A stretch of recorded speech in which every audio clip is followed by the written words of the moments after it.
anyone there? Hello. Hello. Hello. Hello, Shagun Fatima. Good evening. Rochelle White. Good evening. Good evening, everyone. Thank you for joining. As you're joining, please start to share. Hi, Julie. May Julie, how you doing? Hello, Jake. Good evening. Good evening, Mofelola. Pastor Nikki, good evening. Good evening. Thank you guys. As you're coming in, start sharing as well, and also invite your friends. Hello, Fizz. How you doing? Goodwill, good evening. Topsy Gift, how are you? Good evening. So guys, please start sharing as you're coming in. I hope you're as excited as I am today. After last night's session, I just couldn't wait for today. So I'm sure that some of you are feeling exactly the same way. If you're not, don't worry, you will do by the time we finish today. So I also hope that you shared last night's video with other people, especially youth, young people, and even elderly. Share it with as many people as possible. I said young people because obviously they're still in the beginning of their life, and coming to this knowledge will definitely help them to make the right choices and know what life is about. So last night's session was amazing.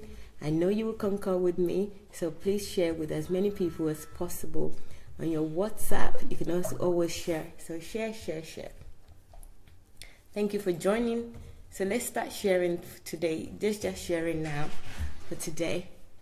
Hello, Olayemi. Good evening. Success is with us. Hello, Dr. Success. How are you? Great job with the book, Heroes. Mejule. Anastasia, how are you? Good evening. The Real Queen A. Hello, Favor. Thank you, guys. Thanks for sharing. How is your day going, or your week, or your evening, wherever you are? Hello, Innocent. I hope it's all going well. So we're going to start today. There's a little bit of details in our contest. You guys know already about the contest. If you don't already know about the contest, please go to the page, the Dr. Sunday's homepage. You'll find the information and the contest on there. And tomorrow I will post it again onto the pages. So if you're part of a group, I will post the information again. I did a couple of days ago, but I think it would have gone up in the feed now. So for your convenience, I will post it again. But it's actually available for your convenience now on Dr. Sunday's page if you want the details. I know you already know about the contest. I don't want to waste much time, and I don't want to go on about it, because I also know that some people, they're upstarters and they're sending us the entries. So well done to the upstarters that are already sending the entries. Hello, Jane. Good evening. Charles Smith. Good evening. We should be seeing the entries every day on the page. Everybody should be seeing it and following. Okay. Informa, good evening. Good evening. So I wasn't posting the entries, but Dr. Sunday just suggested we should post the entries. So from tomorrow, we will do that. Chinwei, good evening. Good evening. Good evening, everyone. Tony, good evening. So let me start with a recap of what we ended with yesterday, which is a question on what is the purpose, or no, not the purpose. The question was, what is the meaning of life? I know this is an old age question that everyone have asked over years and years. Great philosophers have tried to answer this question, but yesterday was another explosive evening with Dr. Sunday and the answers that he gave us on the meaning of life. I don't even know where to start, but I will try to start as I understand. So, first of all, life is for a purpose. So God created us for a particular purpose. And when I say us, He created you individually. So we've all got our divine purpose on earth and the reason why God created us. And He created us for an assignment. That's linked to a purpose, but we have an assignment here on earth. Then he went on to say that God is manifesting Himself in individual, in each one of us, to bring His purpose to fusion or to come on earth. So what God wants, He's already put them in us to make them reality on earth. So those are the first few things about purpose, about us. And then He went on to give us this amazing... You better not even try to... amazing. To go through the whole thing. Yes, but I'm be mindful of your time. That's why I didn't do the contest, sir, because I want everyone to catch up. Then He went on and said about the journey, how we came to life, and He gave us a quantum physics.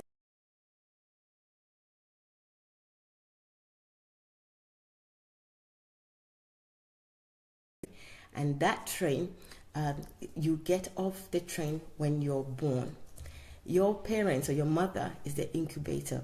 God already breathed into your father's sperm and your mother's ovaries to create you. So you're like an equal. Your mother's tummy or pregnancy is an incubator to form you with the right energy to develop you.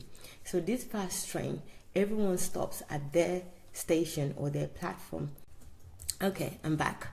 Sorry, I can see the internet is a bit slow somehow. Anyway, so at this train station, you stop. Whatever years you stop, that's your years on earth. And in that time, you're in another energy. It's best to operate at high energy. I can go on and on and on, but you really need to watch this again if you haven't already. And even if you have, I think you need to over and over again to have full understanding, full knowledge of how you came about to be on this earth, what God's thoughts are for you, and so that you can gain your power, your energy, and achieve your purpose on earth. So I think it's an amazing session, and I think this session as well will be amazing because we're going to continue from yesterday's or last night's session to ask, because a lot of you ask a few questions that we need to address, and Dr. Sunday is willing to address. So it's kindly accepted to continue from last night, and we shall do that now. So again, I would like to say good evening to a lot of you that I haven't already greeted. Good evening, MJ. Shegun, good evening. Good evening, Innocent. Again, Topsy. Okay, I think I've greeted everyone. Darlene, good evening. Mathel, good evening. Good evening, good evening, good evening. Gregory, good evening. So let me turn the camera to Dr. Sunday, and you can see he's here. I'm waiting. Let's begin. Let's waste less time. There he is. He can't wait to get started. So he's waiting. Right. Let's see. So somebody asked a question in continuation of last night. Says, are we going to know that we were on earth when we get to heaven, since we don't remember now that we had been in Christ before birth? There's a big difference between when we get to heaven and when we are on earth. Yes, while we are on earth, we don't remember the years that we had spent in God. Before now, we don't remember it when we're on earth. And there are many reasons for that. Like I said, we came from a superior place to a place of inferior knowledge. We come from a place of superior understanding, the spirit of superior understanding to a place of inferior understanding. That's why we don't have what we can, so the scope of knowledge that we have here on earth is much more lesser than what we had when we were in heaven. But then that is even not the reason why we can't remember all the things that had happened in God while we were in God. Another reason why you cannot remember all that happened while we were in God is because we were conceived all over again. The only thing that is left in us is our spirit man. But our spirit man was put in a confined environment. And the confined environment is the womb of a woman. It was first of all put in a even more confined environment of the seed, of the sperm and the seed. Then when they are joined together, it happens when it's joined together, that's when our life comes in. Then it's put in the womb where it's concealed and confined. It's located. So during the time of the confinement, why do we need the confinement? Because we need your spirit man to be formed and to carry an image of a physical, tangible being. And for that to happen, it needs, just like the water, for the water to become solid. So, okay, you see this water now. If we put it in the freezer, the block or the image that, if we remove the block of ice that is formed, it will express the shape of this particular cup. The same principle. So but for it to express the shape and the image of this particular cup, it needs to be stiff. It needs to be cemented. It needs to be iced. It needs to be refrigerated. So the same thing with the man. So your spirit man, for us to be able to touch, feel, and your body in the physical realm, because you need this physical entity, tangible entity, to function in a tangible world. That's why you need that confinement in a woman's womb. And so that's what is forming. Just like for this, if I bring out the already formed block now, it takes some time for it to happen like that. It has to stay for a certain amount of time in the refrigerator. The same with the man. So for us to get this body, and so that process of condensing and of registration is taking you farther away from the spirit. Remember, the spirit is not block, it's not material, it's not concrete, it's not solid. The more solid you are, the farther you are from the spirit realm. Remember, I told you that this iPad, when it travels, the farther it goes in the spirit, the quicker it disappears. But it begins to disappear when it travels at the speed of light. Then it becomes invisible. So it has gone to the spirit realm. Anything that gets to the spirit realm, it loses any physical capacity, because the spirit realm is such a high rate of energy. So that speed of light is the highest form of energy that is known to us here on earth. Some people could say they are a greater form of energy because that is already God, spirit energy. So, but when it gets to the light, to the speed of light, it gets to the spirit realm. So that's when you can't see it anymore. It disappears. Now, but for you to make, so this same physical object begins to come back when you begin to slow the energy, to reduce the energy, the intensity of the energy, or the intensity of the vibration. When you begin to reduce to bring it back, to slow down the speed, or then the more the speed reduces, or the energy reduces, or the vibration reduces, this same vapor, the thing invisible that you didn't see, the spirit that you didn't see, the thing that became invisible spirit, the more you slow down the intensity of the energy or the speed or the vibration, it begins to come back. But it doesn't immediately come back to solid iPad. But it first of all begins to come back in form of atom. That's the smallest material thing that is possible. Atom, what are they? Neurons, or smaller particles, and just all kind of, so it begins to go. Then it gets to the bigger particles, or bigger what they call molecules. It goes to molecules, and it goes to just different, all kind of those chemistry or biologic something. So anyway, it starts from like that level, like atom. Then it gets to air, that is already more solid. Also, air is already more solid than atom, for example. The word I was looking for is molecules. Yeah, it is molecules. Yeah, is it molecules? Okay. So anyway, so when it gets from that area, it gets to air. Air is still invisible, but it's still thicker and more substantial than atoms. Then it gets to that, from that level of air, it gets to the level of the process through many stages, physicists and chemists people should tell us more. So it passes many stages before it gets to the level of, to the stage of dew. Like water, like little. Then from the level of dew, it gets to the level of water. But then if you keep on lowering the intensity of the energy, then it begins to be more solid, like ice. Then it, or like sperm. It's not very solid, but from that level, it goes to the level of ice.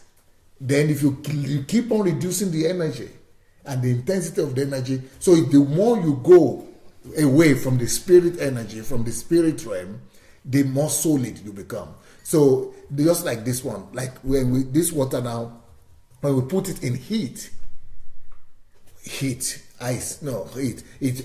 evaporates to vapor. The same thing.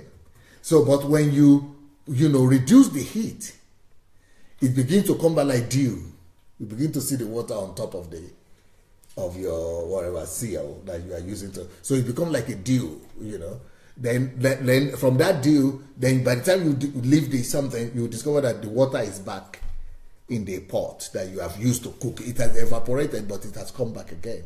Then, but if you reduce the energy, but if you keep in the temperature of the room, then it remains just like water like this. That is the place where we have been placed that is conducive for us to live. That is the energy, that is reserved energy for the earth. Between the, 0 something minus something to plus something. So you are still, but when you go to minus, so you have reduced the energy further, and you go to the refrigerator level, then you begin to get snow, like a snowy something. Then from snow, you begin to get to ice. Then from ice, it begins to block, or what they call it, ice block. So, but when you keep on reducing it further, that is how you get solid stuff like this, or metal, or iron. But in the in the case of human, it's a different atmospheric environment and temperature that is only unique to the womb of animals, human and something. So in that is where bone is developed. That is a unique environmental something where your personality comes. So and where that takes a whole process of 9 months. So in that whole process of 9 months, you have totally traveled away from your reality in heaven. You have gone so far that you have forgotten, even before you get to that level of cold, you have already forgotten everything that's evaporated, what was in you, because you are put in a confined, a concealed environment. Why? Because you need to start another life here. You need to start another experiment here on the earth. So while you are here on the earth, it is another reality. That's why you need to conform. You need to be able to conform with the life on earth, because the life on earth demands you not to fly. It demands you to be grounded and to be able to function on the level of the earth, or how earth is supposed to function here. So that is why when you come from heaven, you forget the things that had happened before in heaven. But when you but in some cases, no, let me not go there. But when you go from the earth to heaven, that is more direct. That's more straightforward. And what happens is that you just go back into the train. You remember the train I spoke about yesterday? You go back into the train. Some people complain and think, why should people die of accident? Or some people even think that it's a bad thing if to die of accident, or plane crash, or disease, or sickness, or cancer. It doesn't matter at all in the real sense. What matters is that there must be a way for that your spirit to come out of this body. So you are still the same, but you are confined into that body before. So that now the only thing that you need now is that your spirit, but you will not even notice it because it's a spirit. The energy of the spirit has to come out of that your that's what is making us to have life. That's what we are talking. So and it has to come out of that body by all means. So what happens is when you come out of the body, then you enter into the train, then you keep on going. But as soon as you come out of the body, all limitation ceases. As soon as you come out of this body, all the memory that you used to have before you came here, you begin to have it. Not you could begin to have another reality. You begin to have, maybe it's not immediate, but for there are two categories of people. For the people who will go to heaven, God will come for them. But you begin to travel from here to heaven like air travels, like light travels. I spoke about the speed of light. That's the way you're able to travel. You don't even notice.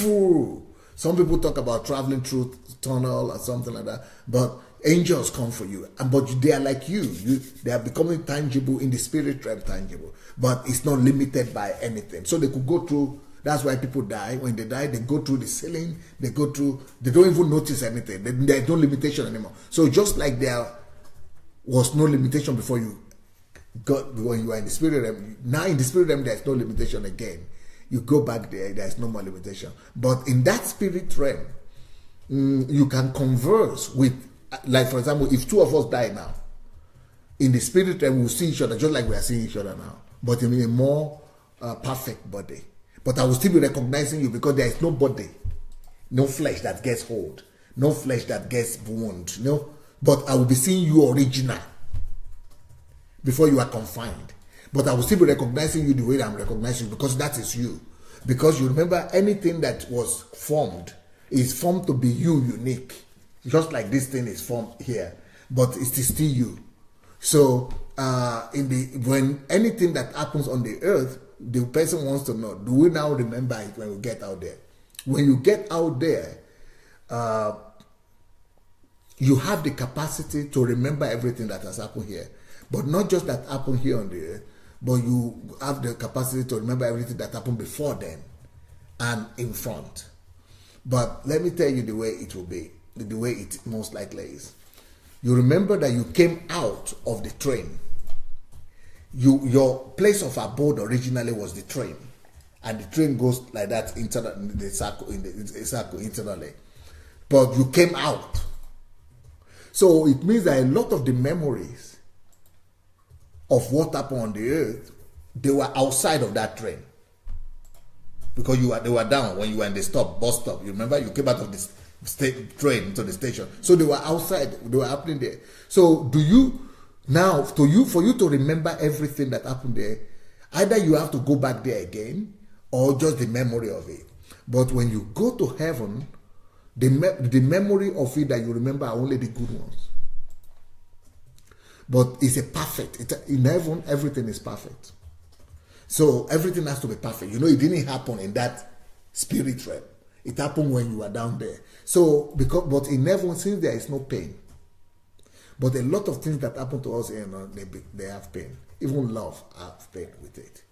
That's why the only thing that will remain, the only memory that will remain with you when you get to heaven will now be the memories of the things that are in line with the Spirit of God, with the life, with the kingdom life. For example, if I go to heaven now, or you go to heaven, I will remember all the good works that I did that are in line with the Spirit. Only things that are counted in heaven are only the things that are done for the kingdom. So, for example, I fell in love, I got married, I did all those things. They might be remembered, they might not be remembered. But they are not more playing any important role in heaven. Because in heaven, the Bible says that nobody will even marry, nobody will have children, those things are, or they are basic things that are just for the inferior life of the earth. But there are some things from the earth that are not inferior, that are superior, like the life of love, a life of faith, the life of light, the life of kindness. The acts and lifestyle that are in line with the principles and the values of heaven. You will take them with you. Let's say, for example, I had money here when I was on the earth, and I used my money, like to just live for my family. I got a big house and something. I will not remember that. But if I use that money also to take care of people, to show acts of kindness that relate to the kingdom of heaven, like kindness, like love, to show love, to demonstrate, because that's what money is supposed to be for. They are instruments and tools to expand the kingdom, the values of the kingdom. And that's what marriage is supposed to be also. Relationship. All those things are supposed to help me extend heaven more. But we are taking it for ourselves. But the things that will go to heaven are only the things that fall in line with the heavenly values. So that's why Jesus was saying that when you are on earth, that you should, gather your treasure. What they say, gather your treasure, in heaven, not on earth, where thieves and more and things will not come and eat it. What he's talking about is that these things, live a life of value, live a life that will, that heaven will recognize. So not all life here on earth will be recognized by heaven. So you will remember those things. Now, one of the main reasons, like I started to say, why we will not remember a lot of the things we do here on earth is that a lot of the things we do here on earth, they don't reflect heaven. A lot of them are painful, and here in heaven there will be no pain. So because there will be no pain, some of those things that will bring you pain, either you will not remember them, or you remember them but with a different view altogether, with a different understanding, that so much that it will not cause you pain, with a superior understanding. But the other good thing about it is that you remember when you came out of that train, the train kept on moving. So you are no more seeing what happened before and what happened in front. You are out of the plane, but out of the train. But when you get into the train, you begin to see the full picture of your whole life, before and in future, after as well. So that is what we are deprived of right now. We are not, because we are outside of the train, so we don't see our future. Right now, we have to pray for God to show us our future. We have to hang on to God. We have to operate in the Spirit to do that, or to see what happened in the past. They are not very easy. But when you are in the Spirit, your life becomes total again. That was just a break, a pause. That's why, but it's out of that train of eternity of Spirit. So we are going to see a lot of the things that happen on earth, but not the ones that will bring sorrow, or that will bring regret, or that will bring some kind of pity or self-pity or things like that. But for the sinners who are going to hell, they are going to be haunted by a lot of the bad things that happen to them, because hell is going to magnify those feelings of pain, of sorrow, of regret that they had here on earth. Because yes, if in heaven there is no pain, and there is no pain, no sorrow, none of those things, but in hell, those things are there.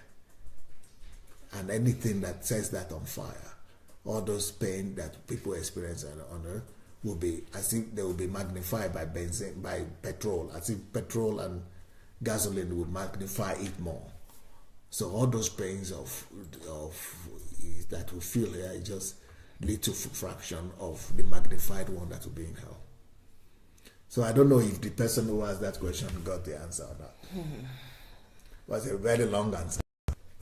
Extremely long answer, and it's really blowing my head right now to even be able to contemplate and understand. I'm still waiting for that movie to happen, but and the book. And the book. So let me try to summarize as I can, even though I don't think I can really, but from what I understand... Just keep on asking this next question. Yeah, okay. Maybe I should just... Especially if it's connecting with that. Yeah, then I think so. I think I should ask the next question, because it would be much easier. You just need to watch this again so that you can make sense of it. Don't let me... No. Okay? Okay, people? All right. All right. The next question, sir, is...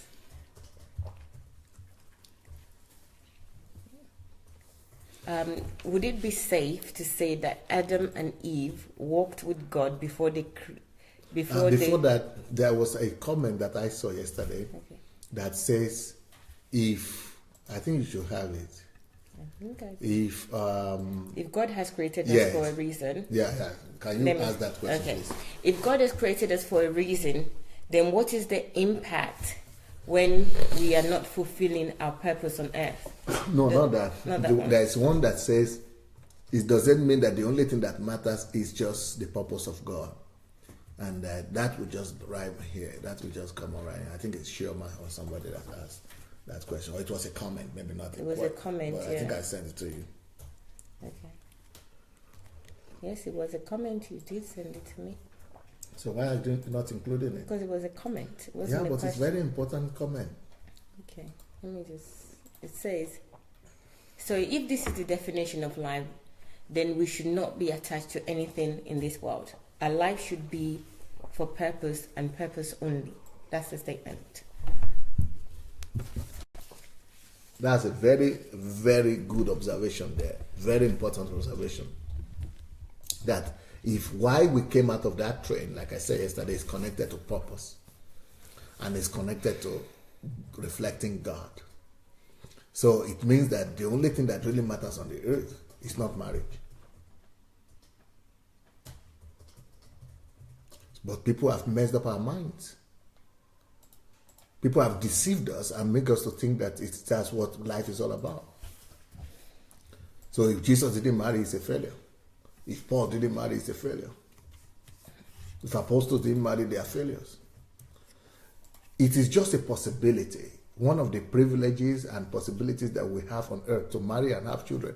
But people have exalted that to number one. So this is the thing that this guy, this lady just got. So if we were let out of that train for the purpose of accomplishing and carrying out an assignment for the Father on earth, fulfilling it and going back to him, it means that's the only thing that matters.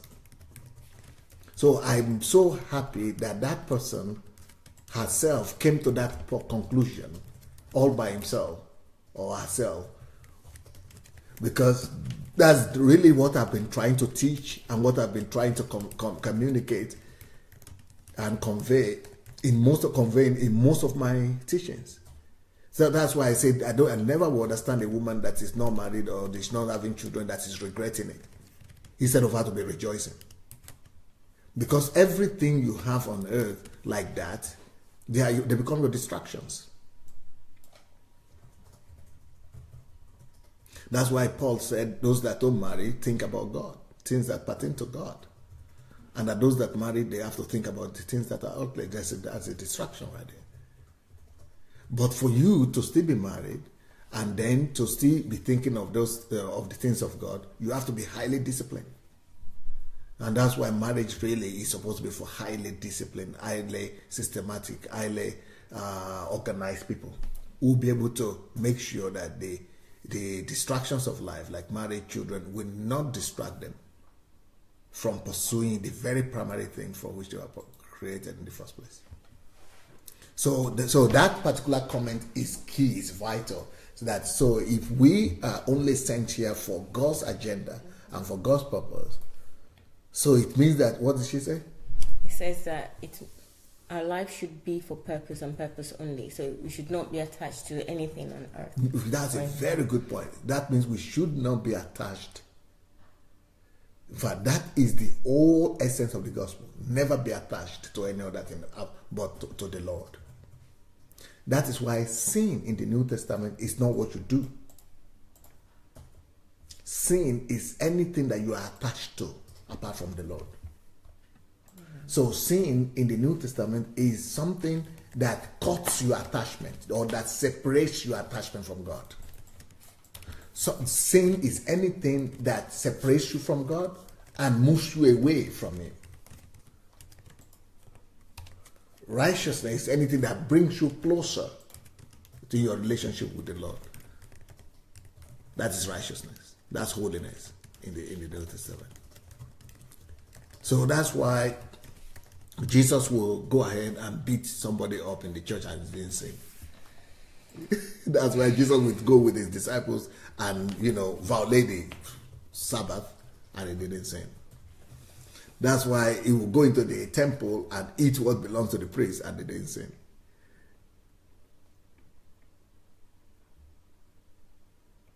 And that's why you might not do anything, but just in your mind be lusting after another person, but in your mind you are already attached, you are getting closer, you are getting drawn and attached to that person, and you are sinning even without doing anything.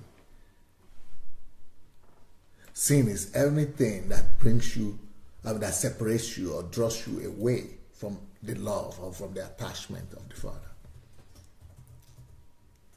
So what she is saying, that we should only be attached to our calling, and that should be our main purpose. That's why you shouldn't marry if marriage will draw you away from that attachment to the Father.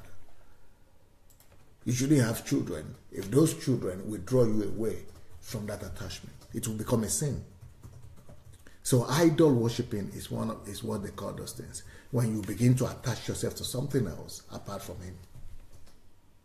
But we normally would think that idol worshiping is just when some image somewhere. But anything that draws you away and you are getting attached to, that is idol worshiping. And the only thing that you are supposed to be attached to is to Him and His purpose. So that's a very key question, very important. Thank you to the person that asked this question, key.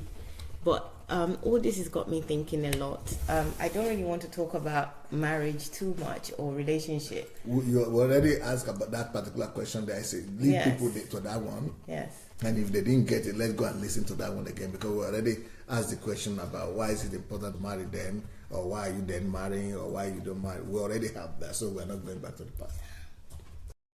Good. Because I want to move on.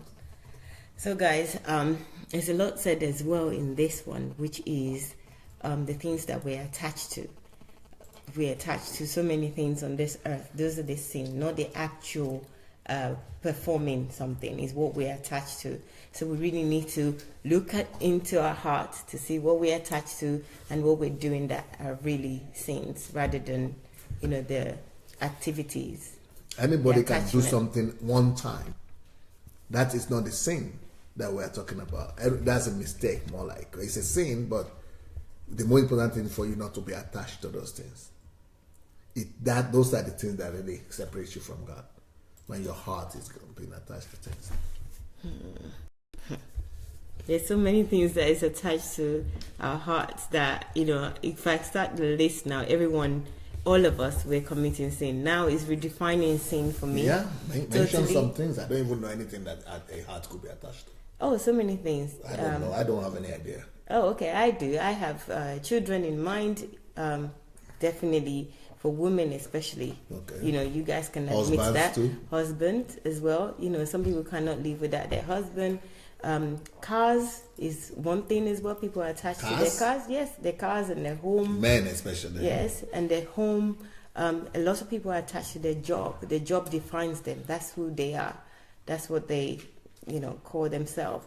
They're attached to other human beings. They're attached to maybe their pastors. Profession. Yes, their pastors. Or their parents. Their parents. Too many things that I can. So that for me, is redefined sin. I really need to look at myself and search my own conscience about the things that I'm attached to. So maybe this is a good task for all of us to understand what sin is and what makes us righteous, because it's getting a little bit intense again, and we've only just started. So I'm getting a little bit worried of some of the things that I'm attached to. You even attached to your body and certain things about yourself. Attached to the way you look, so many things. Okay, for example, I am your pastor or your leader. You should not be more attached to me than you are attached to Jesus. If your attachment to me, you cut on my head, okay. If your attachment to me is separating you from Christ, driving you from Christ, then that's a sin. But if your attachment to me is moving you rather close to Christ, then that's righteousness. Maybe you were father before, but if you know that this relationship, this attachment is drawing me along, that is excellent. But if it's drawing you away, then it's sin. It's a sin. The same attachment though. But one is drawing you away, one is drawing you closer. That's the difference.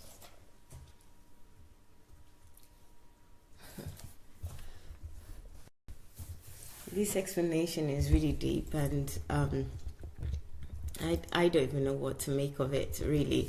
Even phones, we're attached to it. Social media, we're attached to so many things that we don't, from this definition, my understanding of attachment, we're attached to so many things that we think that we're okay, we're now home, we're not disturbing anybody, but our attachment is to those things, not just human. And then we begin to think that we are better than the ones who are sinning, who are gay people, who are out there performing or they are different gay, things, or they are doing party. But it's the same thing, really. Yeah. At the end of the day. So tell us about what other things that people could be attached to. I've mentioned a few things. If anyone else has suggestion, they can raise it. But I would just say that we're attached to everything other than God, and other than the love of God. Everything else. We're attached to relationships with people, with our friends, with our peers. We're attached to, even the way that we look. We attach ourselves to, I look a certain way, I want to look a certain way. Even the fashion, what we wear, that's an attachment. We get so much attached to it. We think so much about it. Then we think about God, and we think about God's love and even our purpose. So, again, this is really a hard thing for me to grasp. I think this is probably one of the reasons people don't want to go to church and understand the Bible, because when they understand this, it's really hard to then live a life. It's hard to reassess your life and start living right, because I'm wondering, first of all, that what is it that makes me desire all these things? Is it that I've spent too much time? But why should you? I think it's because you have not been. Either it's because you've been living in the world mainly. Either because you've been living in the world, or you've been coming to church, but you've been living like you are not attached to God. So your religion has not attached you to God. That's what it means. It means that your religiosity, your Christianity, has not been geared towards attaching you to God. Your Christianity has been geared towards, just doing some performances, some activities. So you do some religious activities, like go to church, like sing, like do this, and you think you are good. But that is not the purpose of Christianity. The purpose of Christianity is to attach you to God, or to teach you how to get yourself entangled to God, how to get yourself attached to God through love. To deep that the glue that encourages that glues us to God is love for Him. So that is the love that brings you closer. But many people are loving the church, they are loving pastor, they are loving everything but Him. So it means that all these years of you going to church have not done much for you. If you still feel that you see yourself attached to any of the things, I don't even know that anybody could have been attached to anything again. Even my own challenge at a point was not to be attached to my wife and children, but it was very easy for me to do. Once I read in the Bible, that's why Jesus said, anybody that wants to follow me must first of all hate. He used the word hate.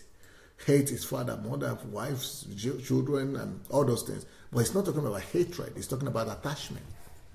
Because those are the things that are sin. That is what it's talking about. It's talking about the entanglement. So that's why Jesus, nobody wants, Christians don't talk about that anymore. Christians don't even understand why Jesus will use that. Christians don't even like that passage, or they don't even refer to it. You could go to church for 10 years and not hear anybody talk about it. But what he's really saying is that, he said, take your cross and follow me. And you must be attached to Him. Follow me means that you must always be drawn.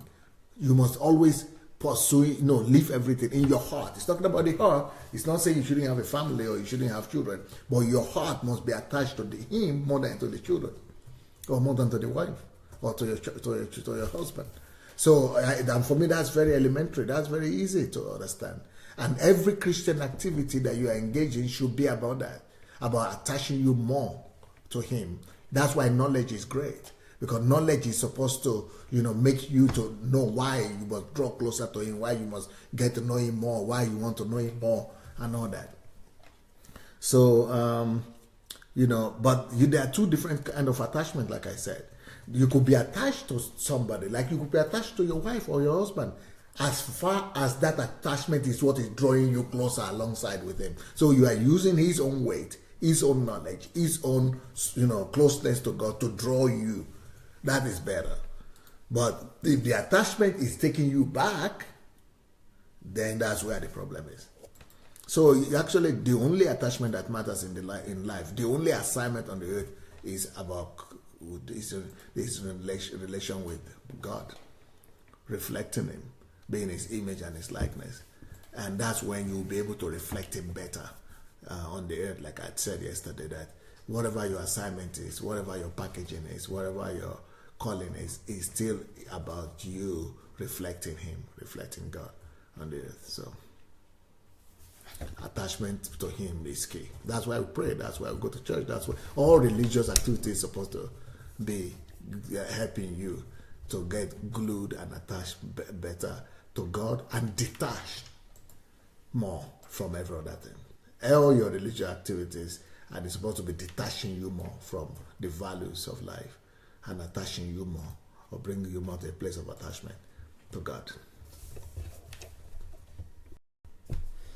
Well, I'm really sober because it's just, I don't know, I think I've been spending time attaching myself to the world and actually disengaging myself from God. And this realization, this simple explanation, but with such depth, has made me personally realize that I don't even have any attachment to God at all.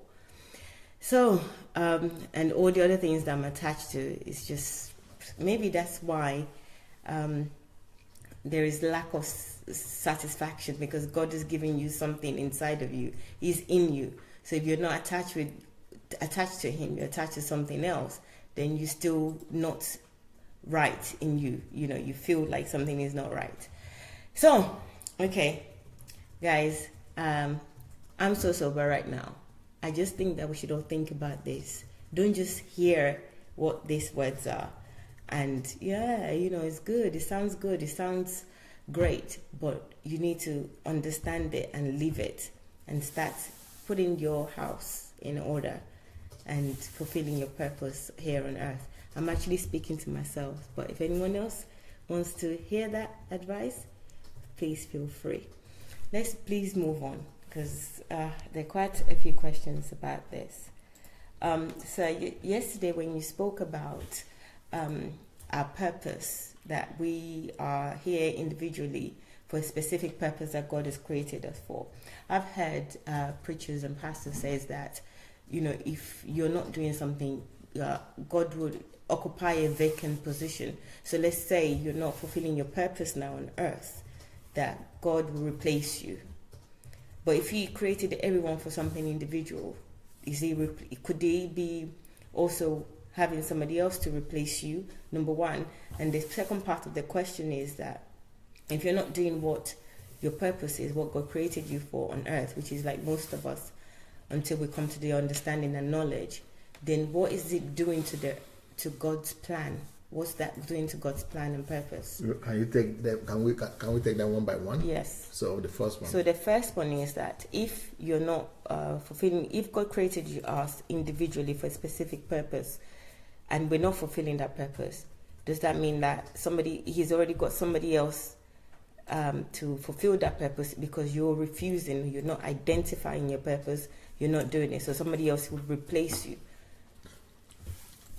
Because I've heard preachers preaching that occupying vacant position is to scare people really to do things in the church, or if you're not doing it, then God will just replace you with somebody else. But if He's creating us individually for something purposefully specific, is He creating more than one person to do that one thing, or Is he just creating individually, one by one, with different purpose? Yeah, there are definitely no vacuums in creation. So God will not be at the mercy of anybody. That's true. But this is not connected to church at all. There are some that he has created, yes, and he has called to be in the church. Those are the fivefold ministers. Yeah, but it's not everybody that's called to the church. Maybe 2% of the body of Christ is only called to be full time. Others have their own callings. But so what happens when you neglect God's calling and God's priority and you do your own thing? Definitely, God is not going to be left stunned or perplexed or disillusioned. So God will always find replacement. God will always find other people to do his work. That is for sure. But that doesn't mean that God withdraws the calling he has given you initially. Because the gifts and callings of God are without repentance. So he doesn't withdraw what's upon you. So anytime you'll be ready, you can still come up and take your place. But, the work of God still progresses nevertheless. Okay. So the second part, which is what is happening when we're not fulfilling God's purpose for our life? What's happening to... I know you said that there's no vacuum. He will still do what he needs to do. But, that's the first question. Yeah, What's that's the second question? The second question is that what's happening to the world? What's happening to earth? If a lot of us are not fulfilling, we're refusing to fulfill our purpose. We're not identifying it. We're just lost. We're too attached to other things. We're not attached or aligned with God. What's happening to earth? Okay. Well, that is exactly the reason why nobody knows when Jesus is coming back. Nobody knows the day or the hour. And the reason nobody knows the day or the hour is because people are not willing in the day of his power. So, if everybody had been willing, it would have come back. The day and the hour would have been known very fast. They would have come back very fast. But since everybody is engaged with their own thing, nobody knows when the job is going to be done. That's why in Psalms it says that, Psalm 110, verses 1 and 2, it says, sit down. God was telling Jesus to sit at the right hand of the Father, to sit down, that he would not need to do anything again. And then he goes ahead and says, the scepter of your power that will subdue the world, that will subdue the enemy, that will win back the earth, is coming from Zion. Saviors will come from Zion. Sons will come from Zion. Because that's why the whole earth is waiting for, all creature is waiting for the manifestation of the sons of God, so that they will come to the glory of God. But then he says, even though the rod of your power will come out of Zion, but that is under the condition if your people, the people in Zion will be willing in the day of your power. And the day of his power is when we are living the day of the church. Because he said, all power in heaven and on earth has given it to me. That's the day of his power. And he said, I give that to you, the church. But the church must be willing to be less focused on herself and to be more engaged with that power and the focus of God. So that's one of the greatest prayers that the church could pray, that we are not even praying. That the people of God, the church, will be willing in the day of his power.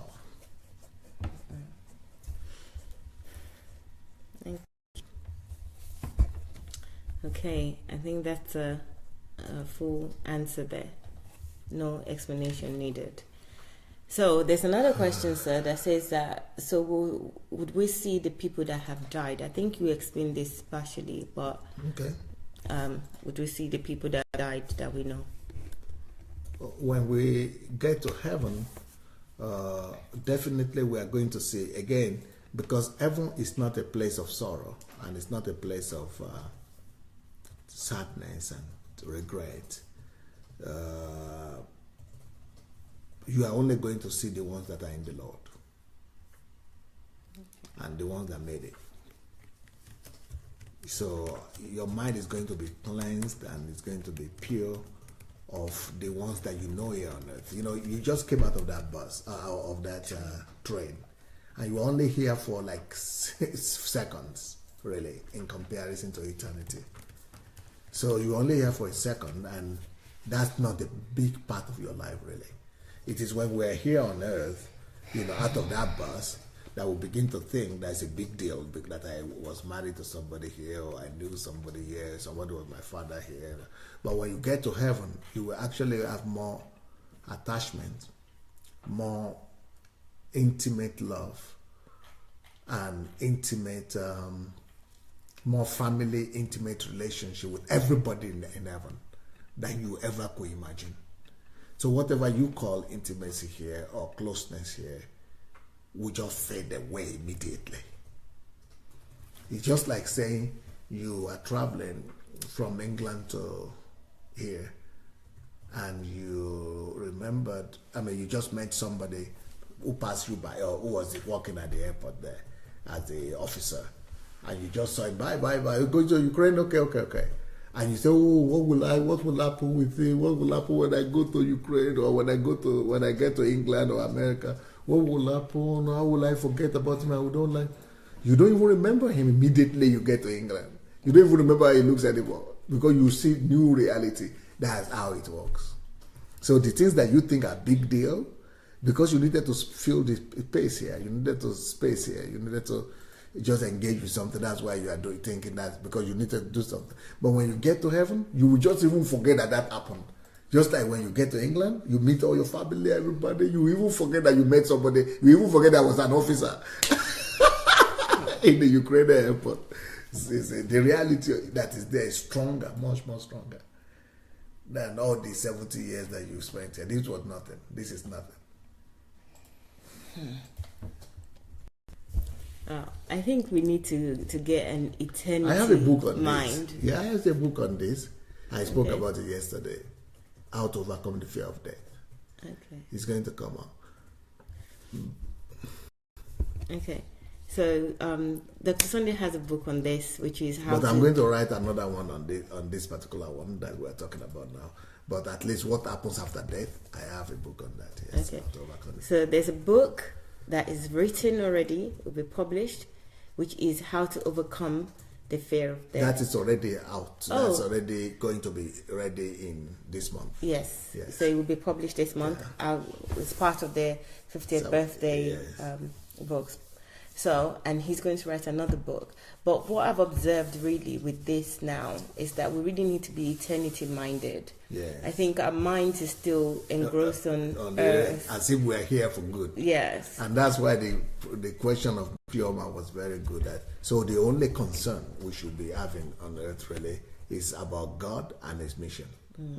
We shouldn't have any other entanglement. We shouldn't have any other attachment. But we have spent our lives attaching ourselves to different things that are absolutely vanity. That's what Solomon was referring to when he said vanity upon vanity. The only thing that really matters is that attachment with God and his mission. Every other thing is a distraction. So, but we make those distractions to become our staple. We attach ourselves to them as if that is what life is all about. We forget about heaven altogether. But we are coming from there and we are going back there. That's what we are supposed to be attached to in the real sense.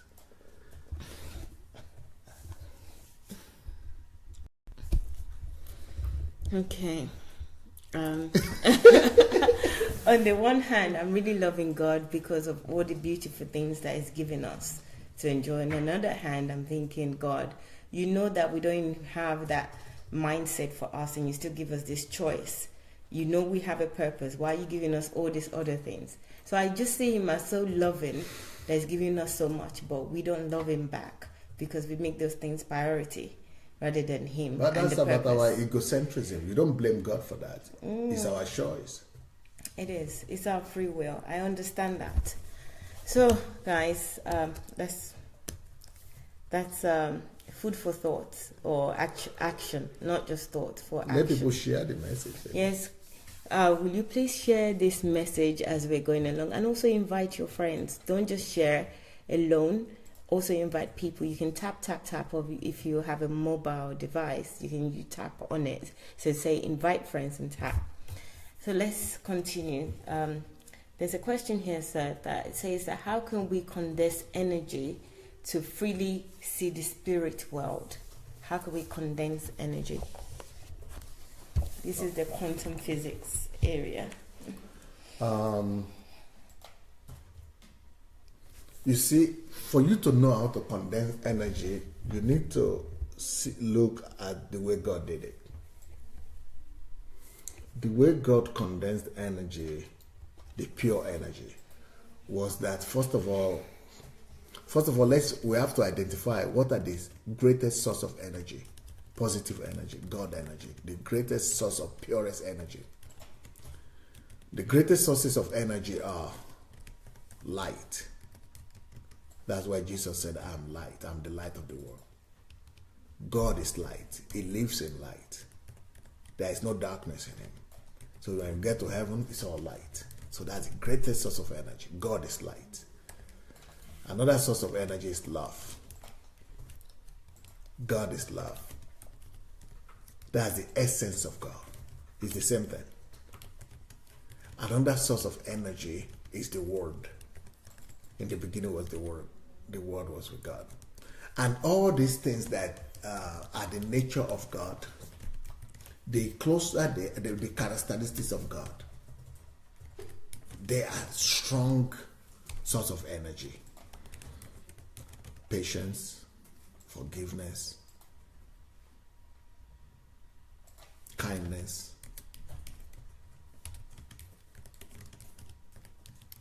long suffering, just anything you see as positive nature of God, characteristics of heaven,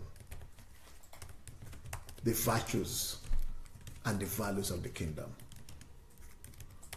righteousness, peace, joy, holiness, purity, the ability to be satisfied. So all these things that we see as the nature of God, the characteristics of the kingdom, they are at the end of the day are the greatest source of energy. So how do we then condense energy so that we'll be able to, what did he say there? How do we condense energy so as to be able to reflect? Freely see the spirit world. Freely and fully connect with the spirit realm. Yes. Okay, all these sources of energy that I've mentioned, they are all connected to God. They are all connected to the spirit realm.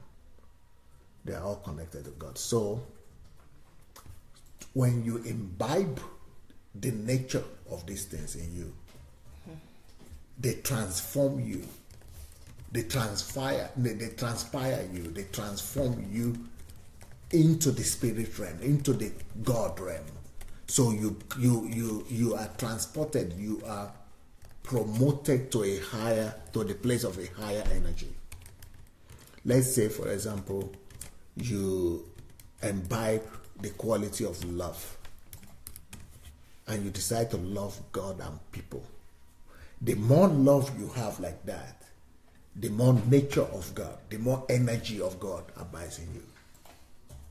So that way you are condensing through that love the nature of God, the superior energy, the higher energy in your body.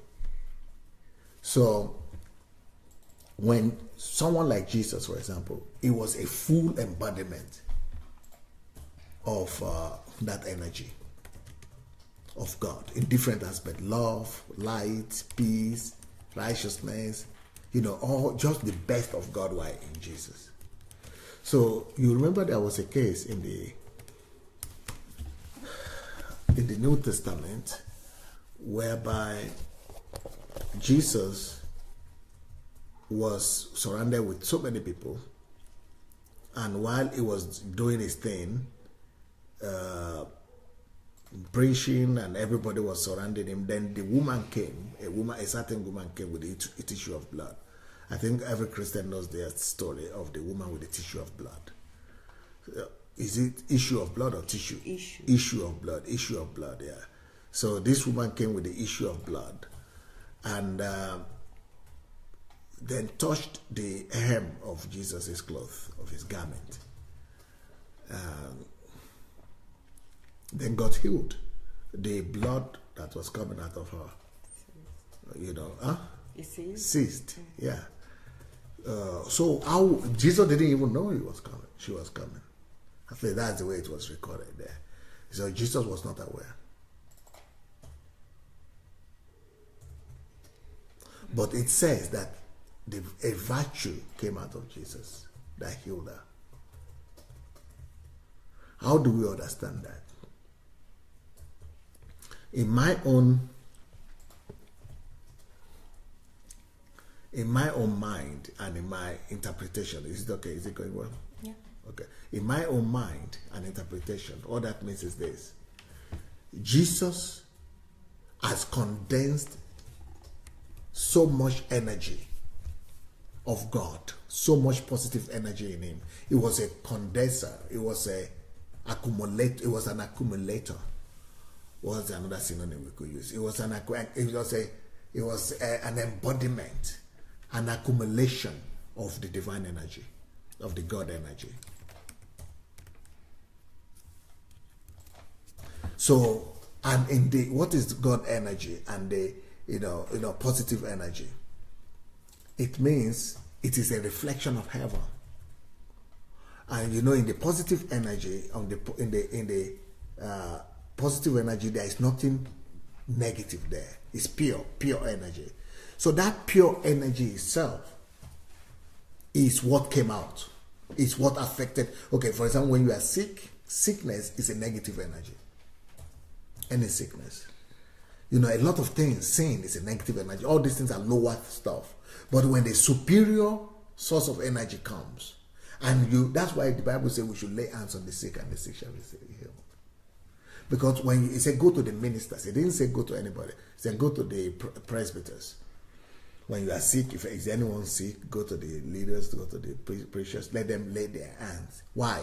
Because they are the people who are supposed to be condensers or carriers of the superior positive energy of God. Love, light, faith, understanding, forgiveness, kindness. All this positive stuff. So when they come across people who are sick, carrying negative energy, they just need to lay their hands. Even without them laying their hands, if you can just touch them or just be in their environment, you have mood, good mood. You wake up, all your negative, because they don't carry all those same negative energy that you have. Okay, Jesus was not carrying those things that led to those sickness and disease. Jesus was not carrying, bitterness. Jesus was not carrying anger. Jesus was not carrying excitement. Jesus was not carrying hatred. Jesus was not carrying jealousy. Jesus was not carrying any of the. Can you imagine a human being? Did it stop? No. Okay. You see the number of people? Yeah. Okay. Can you imagine a human being that doesn't carry all that negative energy? When you are when you are devoid of those negative energy, it means you are carrying positive. So when the negative energy comes across the positive energy crushes it. That's why healing takes place. But it might not take place if the woman didn't extend her faith to remove it, to take it from Jesus. And Jesus knew he said, virtue had come out of me. Because somebody used, other people were just standing around him. There was no connection. There must be a connection. She established a connection. And Jesus didn't even pray. Just the very virtue that Jesus carries, the virtue of righteousness, the virtue of faith, the virtue of light, the virtue of love. That's what Jesus said, virtue had come out of me. It's just the virtue that did the job. And then on another, there was another case when Jesus came in, I think in Luke somewhere, they said while he was yet speaking, the power of God came out. Or the power of God was present to heal the sick. While he was just speaking. So you doesn't need to do any religious thing. You don't need to pray. You don't need to do any religious thing. But because he was speaking, the people who are listening, they connected to him by faith. They believed. They connected with him. And the virtue from him began to go to them. It's just like today, for example, I was in court. In the court. The people there, they look at me as a criminal. So they don't connect to the virtue that I carry. They actually block it.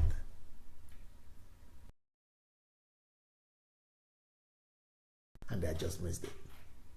But the same me, when I come out of there are some people waiting outside for me just to touch them, or for them to touch me. They just, or you come and hug me, or just talk to me. And they begin to testify of miracles. They connect because of their belief and their positive attitude to the virtue that I carry. But when I begin to accommodate all the negative stuff, anger, it blocks and it removes the positive energy. I don't know if I'm answering the question that person asked. Yes. Okay. The question was. Let me repeat it. Is how can we condense energy to freely see? Yeah, I think I'm giving the direct answer to that. Yeah, you are. So let me keep on going. If I can understand it, believe me. Yeah, okay. Then let me continue. This is the condensing of positive energy, God energy. This is how God did it in in Genesis chapter 1. In Genesis chapter 1, you will see that God did the same thing. He came and saw chaos. He saw darkness. Everywhere was dark. Shapeless, without shape or form. It was dark. Bad situation. Horrible. But God wanted to fix it. Because darkness like that and formlessness is a concentration of negative energy.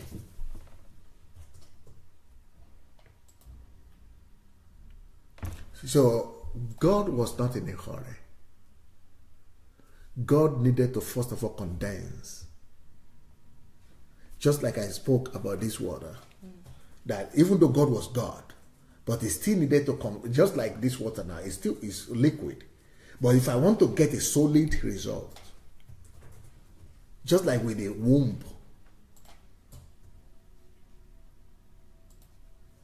if I want to get something to be solid, to work on earth, to function here, I still need that time of condensation. So what God did was that He saw all the chaos, all the shapelessness and formlessness and the darkness, and He was not in a hurry to say, let there be light. He allowed the Spirit of God to hover over all that darkness. His energy of God was coming. But even though the Spirit of God was there, He was just preparing the ground. It was just like He was just moving. It was just it's what we call that vibration. The vibration creates speed. So the movement of the Spirit of God is to lower the speed. Because the lower this, if it's the high level of God's speed, is still invisible. But that vibration, the incubation, is like the incubation of the child. The same process of incubation of a child. The incubation of the child in the woman's womb is to make him solid, to make us see a solid baby, a human form. Just like you see the same incubation here in the refrigerator, to make this solid. The same thing, God needed that incubation of His Spirit, His energy to be incubated. So the Spirit of God was moving, but moving in a much more slower than the speed that is over there in the spirit realm of the Spirit. It was converting the speed of heaven to the speed of the earth. So when now God said, let there be light, creativity started, because that's one of the greatest energy. Everything was created from that. I told you some of the most creative powerful energy is light, love, word, and all that. Those are the things that came to operation in the Acts of the Apostle. So through the light, everything came in the beginning, then the word as well. But that also with the essence of God, the love of God, those things were being created from me. So the God's energy was conserved there in the form of light. The Spirit of God, the light, the Word of God.